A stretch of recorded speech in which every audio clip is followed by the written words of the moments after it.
Bonjour et bienvenue dans cette vidéo qui va être dédiée à l'aviation civile russe suite à vos très nombreux commentaires qui ont fait suite à mon dernier passage sur LCI, car la Russie a purement et simplement volé des centaines d'avions Airbus, Boeing qu'ils exploitent en toute illégalité ou alors même qu'ils démontent pour en récupérer les pièces détachées, avec aussi une explosion du nombre d'incidents de la sécurité aérienne et même désormais le retour en vol d'avions qui ont parfois été retirés du service depuis des décennies, les efforts infructueux pour relancer la production d'aviation civile. Donc d'abord, je vous laisse regarder cette vidéo et ensuite, je vous donne plus de détails. En Russie, faute de pouvoir acheter ou de pouvoir fabriquer des avions neufs, les compagnies aériennes tentent de réhabiliter de vieux appareils déjà mis au placard. C'est la preuve que, malgré son isolement industriel croissant, Moscou veut maintenir son trafic aérien. Évidemment, la Russie est un tellement vaste pays que son trafic intérieur ne peut pas ne pas avoir d'avion pour voler de Moscou, disons, à Vladivostok, tout en souffrant des sanctions. C'est Izvestia, un grand quotidien russe, qui le révèle, donc Moscou ne s'en cache pas.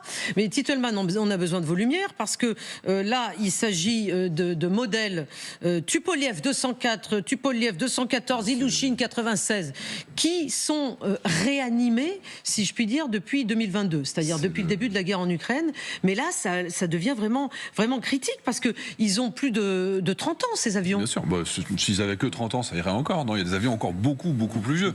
En fait, ils sont arrivés au bout de ce qu'ils pouvaient faire. Parce que nous, on se pose des questions sur les avoirs russes, mais les Russes ne se sont pas posé de problème pour bloquer nos avions. Des milliards d'euros d'avions qui appartenaient à des sociétés européennes, des loueurs, etc., ont été bloqués. Et ils ont fait ce qu'on appelle du cannibalisation. C'est-à-dire ils sont bloqués là en Russie, et du coup, ils sont cannibalisés, c'est-à-dire leurs pièces sont utilisées pour servir aux autres avions. C'est évidemment la raison pour laquelle ils les ont immobilisés. Expliquez ça, nous, parce que c'est intéressant. Ils ont été bloqués dès le début de la guerre. Ils ont interdit à ces avions de sortir de Russie pour pouvoir servir de stock de pièces détachées. Et dès le 22 février, le 23 février, le 25 février, il n'y avait pas de sanctions. Ça a pris un certain temps d'avoir les Russes ont bloqué la sortie des avions. Donc il y a combien d'avions? C'est très intéressant. Il y a de différentes compagnies occidentales. Alors, c'est principalement des compagnies russes, mais ils ne possèdent pas leurs avions. Les avions appartiennent à ce qu'on appelle des lessors. Et les lessors sont majoritairement européens, américains. Et il y a comme ça des milliards d'euros qui appartiennent à des boîtes européennes et américaines qui sont bloquées en Russie. C'est pour ça que je dis que les sanctions européennes, on ne se permet pas, mais les Russes, c'est open bar de leur côté. Et donc, une fois qu'ils sont arrivés à la limite de ces avions qui aujourd'hui n'ont plus de pièces détachées, la direction de l'aviation civile russe s'est plaint que les Chinois ne voulaient pas les aider. Donc, ils achètent des pièces 10 fois leur valeur en passant par l'Inde. Mais à un moment, ils n'y arrivent plus, malgré un soutien massif de plus de 2 milliards de dollars par an de l'État russe pour soutenir ces compagnies aériennes qui ne tiennent pas. Eh bien, ils ressortent du placard des avions beaucoup plus rustiques, beaucoup plus dangereux. Ils ont multiplié par 40 le nombre d'incidents de sécurité aérienne depuis le début de la guerre, parce qu'ils continuent à faire voler des avions qui sont du Moyen-Âge. Julien Colling, donc vous revenez de Moscou, vous avez résidé pendant longtemps. Est-ce que vous avez constaté ça dans les dernières années sur les vols long courriers? Est-ce que ça incite la population russe à moins voyager? C'est ce que j'allais dire. En fait, on parle souvent de l'impact de la guerre sur la société russe. Et en fait, il y a un côté un peu méconnu et dont on ne parle pas beaucoup, c'est justement l'aviation, parce que ce n'est pas une sanction économique directe. Mais ce que je peux vous dire, ayant vécu à Moscou jusqu'à récemment, pendant 8 ans, c'est que c'est peut-être la façon dont les Russes sentent le plus la guerre, c'est le fait de ne pas pouvoir voler en sécurité. En fait, c'est quelque chose que les Russes nous disent beaucoup, même j'ai des amis à Moscou actuellement encore qui ont peur de prendre l'avion, sur des longs courriers notamment, plus de 4-5 heures de vol. Ils prennent le train désormais, en fait, ça peut prendre 2 ou 3 jours de train, mais ils préfèrent ça à prendre l'avion. Et il y a une vraie psychose qui commence en Russie sur le fait que les avions vont être de plus en plus usés et pas réparés, et qu'ils puissent plus cannibaliser effectivement beaucoup d'appareils. Et c'est un impact un peu sous-estimé sur le tourisme en Russie également, sur l'économie russe. Et pour les compagnies aériennes russes également, qui ont moins de vols. Et il y a une vraie peur en Russie sur les vols long courriers actuellement, c'est indéniable. Sachant un impact à la fois psychologique et économique, en fait. Oui, c'est sachant que les statistiques de la sécurité aérienne, déjà à l'époque soviétique, là on ressort des avions soviétiques qui, pour certains, sont restés dans des hangars pendant des décennies. Donc les statistiques de la compagnie nationale, elles sont dramatiques. Et là, aujourd'hui, on ressort les avions dramatiquement mauvais parce qu'il faut juste compenser l'absence de capacité. Qui en plus ne sont pas volés depuis des années, j'imagine. Et qui sont restés dans des hangars pourris. Donc ça, c'est vraiment dramatique. Une statistique absolument incroyable, comme quoi ils avaient commandé des nouveaux appareils, je crois plus d'une 150. À leurs fabricants nationaux, oui. À leurs fabricants nationaux, et ils en ont, au bout de 3 ans, mais ils ne savent pas les produire. 12. Ils ne savent pas les produire, parce que par exemple, vous avez le moteur, le SSJ-100, le Sukhoi Superjet. C'est des moteurs français. Vous avez le moteur PD-21 qui est le moteur qui doit équiper les réacteurs de ces avions. Les réacteurs sont français. En fait, toute l'avionique est européenne et américaine et il leur manque énormément de pièces détachées et donc ils ont essayé depuis 3-4 ans de compenser en essayant de faire des trucs internes. Je vous rappelle quand même un élément, quand la Russie vendait des avions de chasse, et les avions de chasse, c'est ce qu'ils savent faire de mieux. Ils sont plus mauvais. Par exemple, les Sukhoi 35, ils les a vendus à l'Indonésie avec des composants français, avec des optiques françaises. Quand en 2022, ils ont perdu l'accès aux optiques françaises, ils ont dit on va vous vendre des Sukhoi avec de l'optique russe. Les Indonésiens, ils ont regardé ça, ils sont fait. Ils ont cessé d'acheter. Ils ont arrêté d'acheter. Ils ont renoncé. Ils ont eu la bonne idée d'acheter du Rafale, ce qui fait pas le plaisir au patron d'Assaut. Ça, c'est sûr. La même chose pour le même avion en Égypte. Et c'est 1000 fois pire dans l'aviation civile que pour l'aviation militaire. Donc les sanctions commencent véritablement à faire effet en Russie. Alors d'abord, revenons sur cet élément principal. La Russie, en mars 2022, elle a voté des lois d'urgence qui permettent aux compagnies aériennes russes de réenregistrer localement des avions qui étaient loués à l'étranger. Et le but est de ne pas les restituer aux sociétés de leasing, si bien que la majorité des Airbus et des Boeing qui étaient exploités par des compagnies russes sont effectivement bloqués en Russie. Et on estime qu'ils ont ainsi bloqué entre 500 et 515 Airbus et Boeing pour un montant total qui représente 12 milliards de dollars. Mais puisque ces loueurs n'ont pas pu récupérer leurs avions ni toucher les loyers, parce que eux ils ont fait des emprunts derrière et donc ils s'étaient retrouvés dans une situation économique qui était très très fragile, ils se sont retournés vers les assurances et comme ils avaient aussi une assurance risque de guerre, eh bien les assureurs ont dû couvrir ces pertes avec par exemple 330 millions de dollars pour leur seule société Air Lease ou 2,7 milliards de dollars dans ce règlement à l'amiable des loueurs Avalon et Bok Aviation, puisque ces avions sont considérés comme perdus suite aux actions du gouvernement russe, et donc au global, on estime que c'est à peu près 15 milliards de dollars que les assureurs vont devoir payer aux compagnies qui ont loué des avions qui se sont fait aujourd'hui voler par les Russes. Pourquoi ça vous concerne? Eh bien simplement parce que ça veut dire que les primes d'assurance pour toutes les compagnies aériennes, et notamment les compagnies européennes, elles ont augmenté entre 20 et 40%.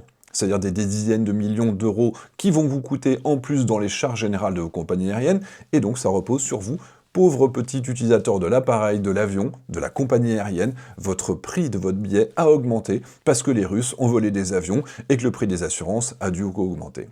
Et je souligne encore ce fait, la Russie bloque les propriétés de sociétés privées étrangères quand ça l'arrange, et nous, on ne se permet pas, toujours pas, d'utiliser les avoirs russes gelés ici, sur notre sol, parce qu'il faut protéger la souveraineté de la Russie. La souveraineté de la Russie, c'est une chose, la souveraineté de l'Ukraine, c'est une autre chose. Pour moi, un pays qui ne respecte pas la souveraineté de ses voisins, il faut qu'on arrête de respecter sa souveraineté, et je vois pas de quelle manière est-ce qu'il pourrait justifier le viol de la souveraineté ukrainienne, tout en exigeant qu'on respecte leur souveraineté.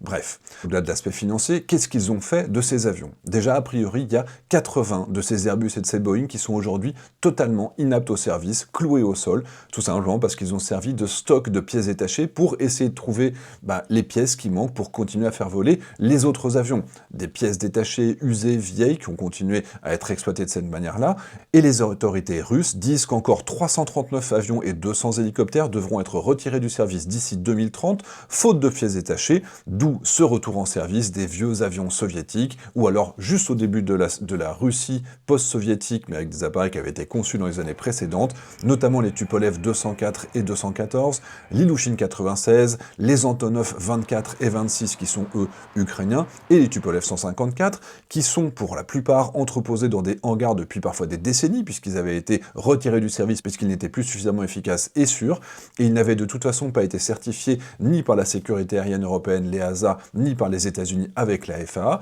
c'est-à-dire qu'ils ne peuvent pas sortir du territoire russe parce que c'est des avions qui ne sont simplement pas aux normes. Même la Chine n'autorise pas ces avions pour réaliser des liaisons commerciales régulières, tout simplement parce que ces appareils ne sont pas au niveau. Autant vous dire que ces appareils, ils étaient maintenus à l'époque soviétique grâce aussi aux usines ukrainiennes, dans les moteurs, dans l'avionique. Tout ça, c'est des choses qui vont manquer. Et donc ces avions qui ont passé des décennies dans des hangars, dans des entrepôts, qui vont ressortir maintenant et qui n'auront même pas accès à ces pièces détachées d'origine, évidemment, ça va être compliqué.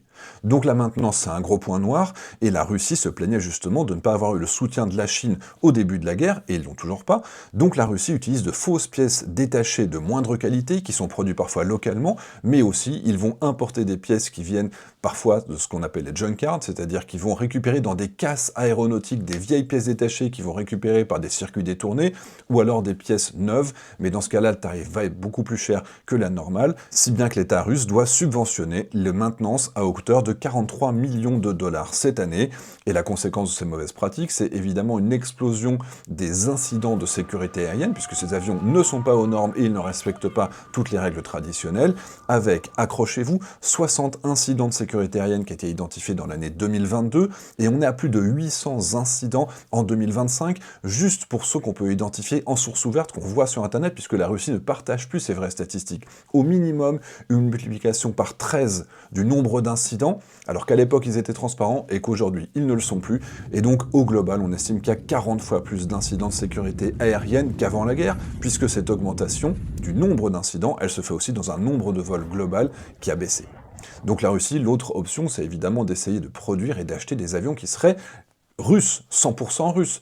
Mais ça n'existe pas. La Russie, par exemple, elle avait développé le Sukhoi SSJ-100, et cet avion, c'était non seulement un échec commercial, y compris en Russie, puisqu'il ne produisait qu'un avion par mois en 2021, et donc, à la suite de la guerre, ils ont voulu en acheter davantage, mais finalement, ils n'en ont produit que 2 en 2023, puis 0 par la suite.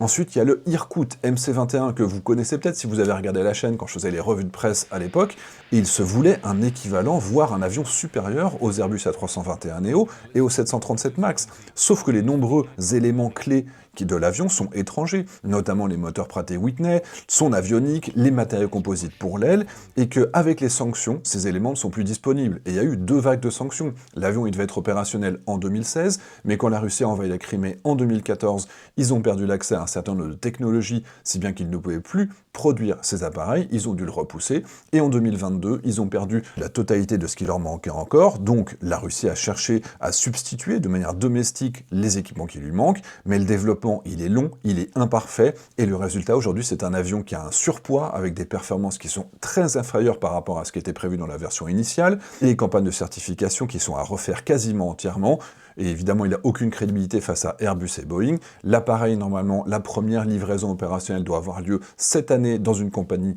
aérienne russe, mais l'avion n'aura pas le droit d'aller à l'étranger, et certainement qu'ils n'arriveront pas à produire plus de quelques unités par an, à comparer avec simplement Airbus qui fait plus de 50 avions par mois, mais la Russie n'est pas capable de s'aligner sur les standards de qualité et d'efficacité, et puis comme ils n'ont pas la digitalisation, ils n'ont pas le suivi du contrôle qualité, ils risquent d'avoir énormément de défauts de production et de conception, surtout pour un avion qui a été certifié à la va-vite, et donc il est très probable que cet avion ne soit pas fiable, et malgré par exemple le SSJ-100, le Sukhoi Superjet, qui à l'époque avait quand même bénéficié d'un soutien international, il était quand même avec un niveau de fiabilité qui était très faible, avec des accidents et une disponibilité inférieure à la moyenne, c'est ça qui l'a tué, et bien certainement que cet avion, l'Irkout MC-21, ce sera pas mieux, surtout maintenant s'ils ont des moteurs 100% russes, et on sait que c'est une difficulté dans la Russie qui est très en retard sur ces technologies.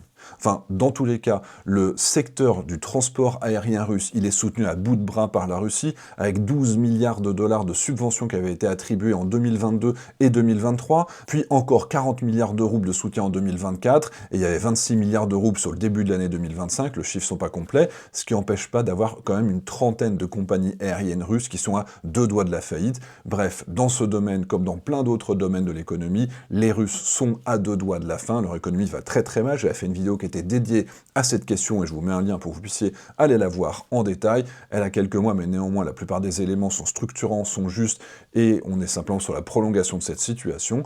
Dans tous les cas, j'espère que cette petite mise au point vous a plu, et je vous dis à très bientôt.